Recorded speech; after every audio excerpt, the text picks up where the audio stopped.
खैर वो जो भी था, उससे हमारी प्रजाति में एक ऐसा बदलाव आया जिसका असर पृथ्वी की सभी दूसरी प्रजातियों पर पड़ा।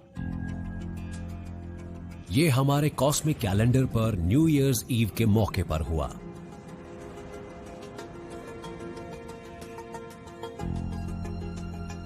पता नहीं वो अच्छा हुआ या बुरा, पर उससे हमारे अंदर वफादारी आ गई। हम धीरे धीरे ज्यादा लोगों की फिक्र करने लगे। हम भविष्य के बारे में और सोचने लगे। हमें दुनिया को बदलने की ताकत पैदा हुई। अब हम जवाबों के लिए अपने ब्रह्मांड को खोजने लगे। वो नाम जो हमने अपनी प्रजाति को दिया, होमो सेपियंस, यानी समझदार इंसान। और दिलचस्प बात यह है कि उस सब के पीछे तारों तक जा रहे हमारे छोटे से डीएनए लैडर की एक कड़ी से ज्यादा और कुछ भी नहीं है। हमारे कॉस्मिक कैलेंडर के आखिरी घंटे में, बल्कि यूं कहें कि आखिरी मिनट में, हमारे पूर्वज शिकारी थे। वो खाना ढूंढते थे, छोटे छोटे समूहों में रहते थे।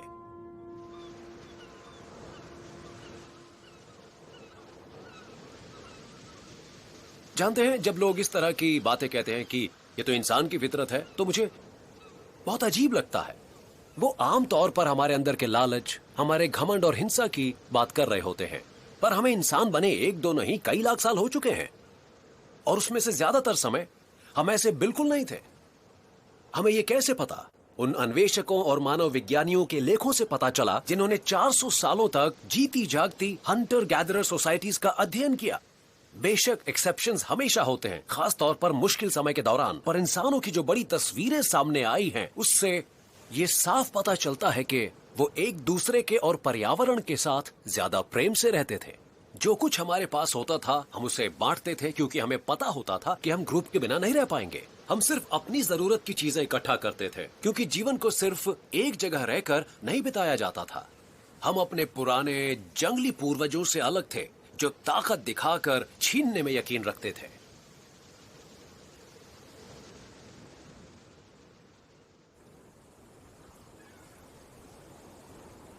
और ईश्वर कहां थे? हर जगह पर, पत्थरों में और नदियों में, हर पेड़ में, हर पक्षी में, हर जीवित चीज में, हर कण में। ऐसा था इंसान का स्वभाव लगभग कई लाख सालों तक। मैं अफ्रीका के दक्षिणी छोर पर खड़ा हूं और इस समय मैं ये सोच रहा हूं कि ये जगह लाखों साल पहले कैसी दिखती होगी। उस वक्त दुनिया के सारे होमो सेपियंस अफ्रीका में रहते थे। कुल मिलाकर यही कोई 10,000। अगर आप एक सर्वे मिशन पर निकले एक एक्स्ट्रा टेरेस्ट्रियल होते, तो आपको लगता कि हम एक लुप्त होती प्रजाति हैं। आखिर किसे पता था कि एक दिन हम लगभग 7 अरब हो जाएंगे? तो आखिर हुआ क्या? हम आज की पूरी दुनिया पर छाने वाली और अंतरिक्ष में जाने वाली प्रजाति कैसे बने?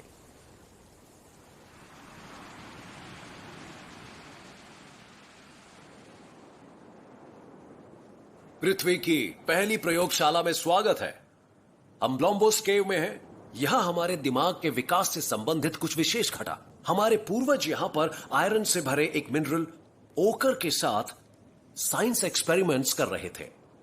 वो इसके लाल रंग का इस्तेमाल सजावट के लिए करते थे, पर इसे और चीजों में भी इस्तेमाल किया जाता था। जानवरों की खाल को बचाना, दवाई के तौर पर, औजारों को धार देने के लिए, और शायद कीड़ों को भगाने के लिए भी।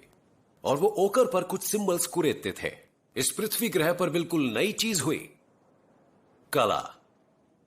न खाने के लिए, न सिर छिपाने के लिए, सिर्फ निशानी के लिए कि कभी हम भी थे। ये कुछ हद तक उस सीढ़ी जैसा ही है, डबल हीलिक्स। चाहे इसका मकसद कुछ भी हो, ये इंसानी संस्कृति का सबसे पुराना अवशेष है। हम अपने पीछे कुछ ऐसा छोड़ना सीख चुके थे जिसका ताल्लुक सिर्फ इंसान से हो। और यही वजह है कि आज से 1 लाख साल पहले हुई किसी घटना के बारे में हमें आज पता चल रहा है। एक बहुत बड़ी खोज हुई थी इस ब्लॉम्बोस केव में।